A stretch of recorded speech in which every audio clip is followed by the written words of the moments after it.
এই দেখো কৃত্রিম উপায়ে যে মৌমাছি প্রতিপালন করা হয় সেইটা এইখানে হচ্ছে। চাষিরা তিল লাগিয়েছে, তিল ফুলের রস সংগ্রহ করে এই মৌমাছি মধু উৎপাদন করে। আমি একটু জুম করে দেখানোর চেষ্টা করছি।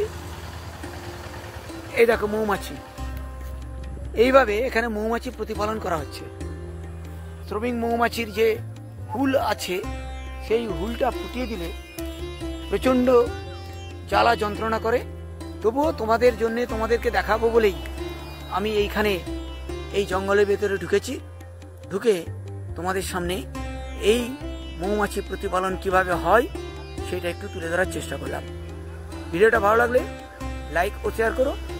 আর এই ধরনের নতুন নতুন ভিডিও পাওয়ার জন্য যারা আমার চ্যানেলটিকে সাবস্ক্রাইব এখনও অবধি করনি তারা প্লিজ চ্যানেলটিকে সাবস্ক্রাইব করে আমার সাথে থাকো।